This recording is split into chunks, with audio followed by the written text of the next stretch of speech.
Welcome to Not What I Thought. I'm Eirka. I'm Yolanda. And I'm Becca. We're therapists, entrepreneurs, and perfectly imperfect humans. We first met during a business owner retreat where we became fast friends because we're not afraid to be real and ask the hard questions about life. What we thought it would be like, how messy it actually is, and the courage it takes to create the life we want. We continue to build our friendship and personal growth through our own retreats. We find the deepest connection in sharing our struggles and finding what we have in common rather than what divides us. We're breaking down hard topics on our podcast and together have conversations about what it takes to find real talk, real support, and real rest for professional women. We're glad you're here. Join us on your favorite podcast platform.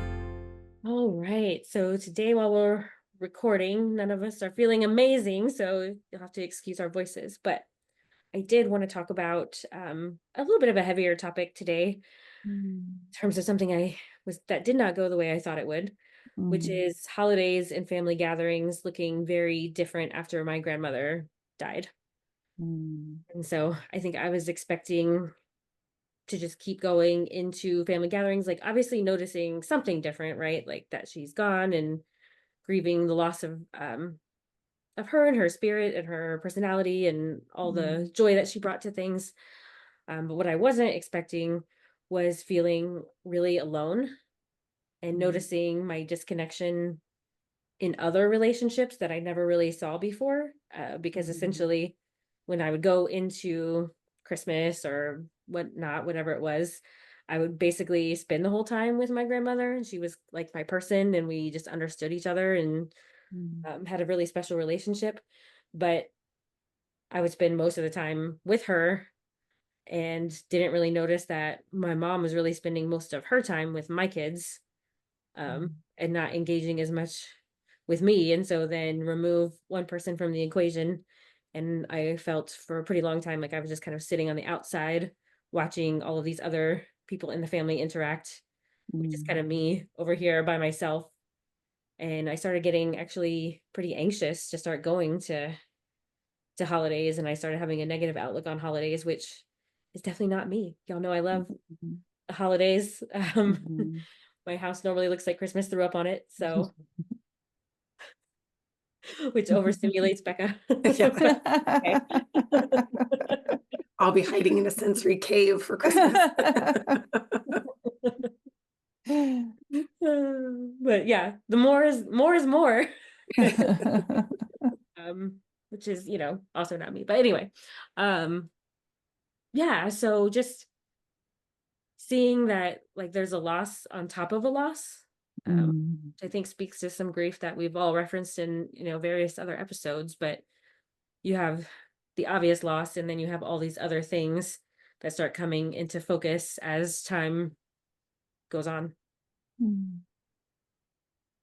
Yeah, it was hard because it took probably like a year, maybe more, honestly, to even understand what was going on. I was like, why am I getting so weird about going to holidays or family gatherings? I think that was actually my question. Like, how did you, because grief for me is just, yeah, it takes a bit to get to like, oh, that's grief. Like this weird thing that I'm experiencing. I can't feel like I can put like a finger on.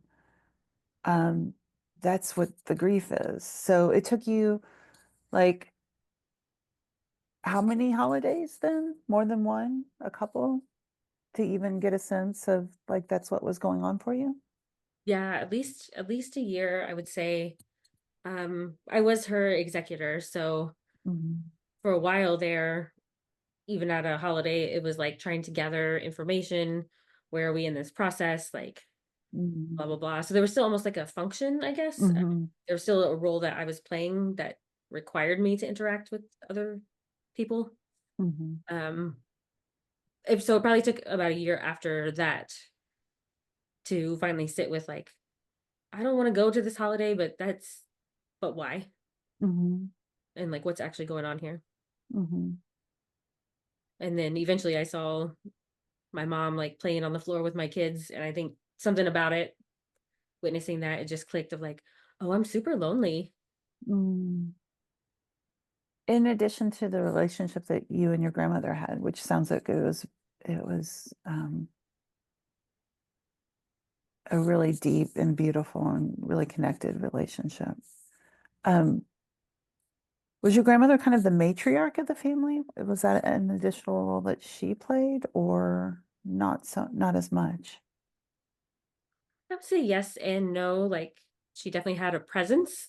Hmm. Her presence was known, but she was really good at, I guess passing the torch. So if somebody else was hosting or Hmm. somebody else was, we had it at somebody else's house, she wouldn't, come in and take over or say what everybody Hmm. had to wear or eat or anything like that. So she's Hmm. pretty good sport, I guess. Hmm. Yeah. Was she the kind of grandma to be on the floor and playing with you when you were little? Oh yeah. Oh. A pretty significant loss, Mm. right? If you had had the experience your whole life of, I go to family gatherings and I get this attention from my grandmother, Yeah. and that's kind of what this is. And then to go and realize, oh, I don't, that's gone, right? That's big. Yeah. And I think, mm, again, different than I expected in terms of, yeah, that person's going to be gone. So things are going to be different. Just wasn't expecting there to be, I guess, such a big hole, and not really having, I don't know, my person, which by that I mean like the person who just gets you and sees you, Hmm. and you don't really have to do a lot of work, maybe to feel like good in those interactions. Yeah. Don't have to quantify, justify, explain. Just be simple Hmm. and easy. Easy, easy Mm. flow. So then it also kind of hit me in the face of like, oh, but now I also now there's this grief, but also I see all these other frayed, kind of strained relationships Hmm. I didn't see before. So With other family members, mhm, between you and them. yeah. Yeah. So then, like, what do you do with that? Yeah. It's hard. Yeah. Especially in the holidays when so many of us are trying to kind of put on the happy face and get through it. I'm thinking about also the ways that similar things can happen in different groups. Um, like in a workplace setting, you have somebody who leaves who's been there and been integral for a long time, and then we have to Mhm. figure out, how do we keep going without that person? Um, so I'm wondering, Eirka, if you can talk at all about like maybe how the rest of the family shifted around your grandmother's death. Like, did things pretty much just go on as usual? Did other people have to step into things that grandma usually did? Did you stop certain gatherings because we were only doing it because it mattered to her? Like, what was that kind of like as you observed the rest of the family? Yeah, that was really interesting actually because when my other grandmother passed away, I was younger. I was in like middle school. Mhm. No, I was in high school. Um I saw that more immediately where family gatherings stopped happening as often. Mhm. And she was definitely the matriarch, I would say, of that family, and so it kind of made sense and I understood all of that and would have expected it, I think. I would say now my grandmother that we're talking about for this episode died in 2017. And I would say Mhm. that it took years for that disconnection, I think, to happen, for those changes to really like fall into place. So for a while we were doing the same things that we had always done. Mhm. And then little by little, I think people started moving forward in different ways in Mhm. their lives. And then that's where the disconnection has happened. And we don't see each other as much for holidays and stuff anymore, which is hard. But yeah, it took a minute, which I wasn't expecting necessarily either. Are there still family gatherings? Do you guys still all get together, or has that kind of fallen by the wayside these years after your grandmother's death? The family is really small on that side. So one of my Mhm. uncles has lived like in other places all over the world anyway, like my whole life basically. Um and then my other uncle and his husband moved farther away, so we don't Mhm. get together very often. It's pretty rare actually to get everybody together. Mhm. I think this can be one of those like ambiguous losses, right? Yeah. Because there is like a life cycle thing that happens that children are used to coming together around a holiday with their parent. Mhm. And then when that parent is gone, maybe the strong motivation that we have to keep this going dissipates a little bit because now they are the parent in the family with their own kids and grandkids.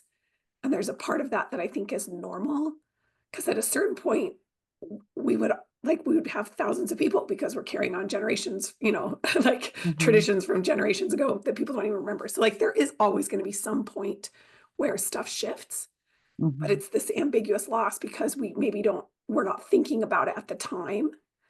And because it's not just the loss of that one person, but also then the regular connection that we had with those aunts and uncles and Right. their, our cousins and, all those other things. And as our traditions change and stuff like is it devastating in the same way, but still a meaningful loss Mhm. as those more extended family ties start to loosen.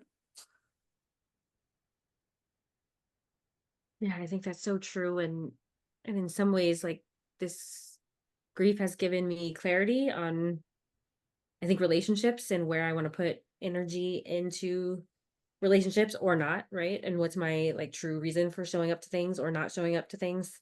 Mhm.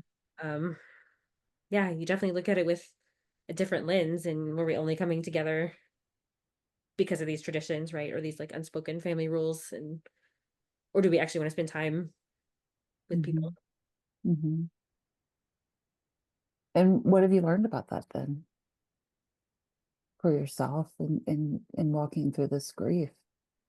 Like, how are you shifting how you see relationships and Well, the there's been intentionality behind holidays and stuff? yeah, it's definitely been a rupture in one of the relationships, and so that's been really hard because I would prefer that relationship to have continued in a different Mhm. way. Mhm. Um, and my husband has made attempts to repair that relationship, but it's not Mhm. being reciprocated on the other side. Mhm.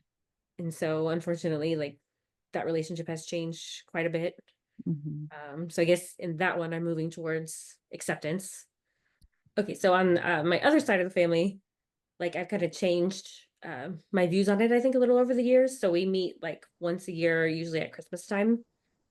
And there's part of me that feels really silly about that because we do buy each other's kids presents, but like we don't really know them. So we all send like an Amazon list, and then you just pick whatever off that list and then, change, exchange gifts. And, that's fine, but it feels a little bit odd to me. And that we don't engage the rest of the year. Mhm. I feel like this last year, I really just kind of leaned into this is what it is. Like the kids enjoy it. They still usually get something that they like because everybody's picked out what they want. And Mhm. we've made it easy with Amazon lists and all that kind of thing. And it's still just one time a year to remember those old memories, I think, from getting together more regularly. And so I just kind of took the, I think, emotional charge out of it and just kind of show up to have lighthearted fun. And, that's kind of the end of it, and enjoy my time Mhm. and not put so much other stuff into it. Mhm. Yeah, the deeper connection. Yeah, that was there with your grandmother Yeah, that you're exactly. missing. Mhm. No, I appreciate Becca's naming like the ambiguous loss because there's definitely the loss of a loved person. Um, and the ambiguous loss is the part of grief that we don't really, I mean, we don't talk about grief, period, but that in particular, because I'm thinking of, how things changed in my family of origin after my grandmother died, who was the matriarch, right? And kind of held things together. And even the shift after my father-in-law died in family dynamics. Um, and how you don't, there's no way to sense how things will feel on the other side of those losses that will leave us grieving in a whole other way. But I really am like I'm really struck by and connecting with part of the grief and the experience for you, Erica, in the holidays was this beautiful relationship that you and your grandmother had that was just so easy. And that's so one of those experiences that to me seems like it would be like you don't realize how what you have in that until you're not experiencing it anymore. I don't know if that made any sense at all. Yeah, no, that's exactly right. You don't see it. You don't see it, Yeah, all the other relationships until it changes. yeah, yeah. And the beauty to have those relationships where you are able, where they are, those relationships that are that easeful. Yeah, so I think now I'm working to kind of reimagine or rethink other relationships and connections and trying to figure out how to approach those in different ways. So I have had this conversation with my mom and Mm. basically told her like it's important at these functions that you spend a little bit of time with me and ask me questions about my life or my business Mm. or what's going on, that I need that. How was that for you? It was hard. It was hard, but it went Mm. well. Which I thought that it probably would, but it was just a rough topic to bring up and probably a little bit hard to admit. Like, yeah, I'm kind of alone in these settings, and like not a lot of other people seem to notice that either, that I'm just kind of hanging out there by myself. It was hard to give voice to what you were needing, Erica. Can I ask more about that? I mean, I'm curious about what was hard about it with your mom. Yeah, I think for me, it's just hard to identify what I need. Yeah. So I know we touched on that in our Yeah, I episode was on just thinking that connection to yeah, what we talked about. the harmony disharmony repair episode. So Yeah. go listen to that one. But um yeah, tapping into that. What do I need? And I think the message that came to me, family of origin, was like, your needs aren't important, Hmm. be quiet, you'll be Hmm. okay, Hmm. kind of a thing. So to even say and bring into awareness, hey, I'm not feeling connected here, that felt like a big step. Yeah. Really vulnerable, I would imagine. And I don't know what I make up is that if I were on the receiving end of that as your mom, which I'm not, but I would, I think that I would really appreciate that request because without everyone having this some kind of a explicit conversation about how part of the beauty of the holidays for you is this really lovely connection with your grandmother. And now that your grandmother's not there, the lack of that and some loneliness. But because that connection between you and your grandmother had always kind of been there, is I think what I'm hearing from you, that your mom didn't even maybe realize that there would be the absence of that for you. Yeah, 100%. And then she's also going on her own grief process, right? And Yeah, experience that loss in a different way than how I was experiencing it. right. And I imagine Yeah. trying to build her grandmother relationship with my children, right? So there's like that piece too. Right, because I was just thinking that she's doing with them what your grandmother did with you. I'm guessing. I don't know. But having those interactions with them. And so knowing how beautiful that was between you and your grandmother, in some ways that's lovely to see and still a little lonely because you're sitting there by yourself. What feels like by yourself. Yeah, exactly. Mm. Relationships are so beautifully complex, aren't they? Good for you though, Eirka, for talking with her about what you need. A lot of work there, a lot of therapy. Really brave. Yeah. Yeah, thank you. Mm. Eirka, what does your heart know to be true? My heart knows that grief isn't just for the loss of my grandmother, her as a person, but also all the other loss that comes with it, things that you don't always see right away, and missing how things used to feel, I think, in family scenarios and events. I can't go back, but I also don't want to pretend that everything is the way I'd like it to be. So I Mhm. can bring attention to the way things are now and try to find ways to make it even better. Mhm. That's beautiful. What about you, Yolanda?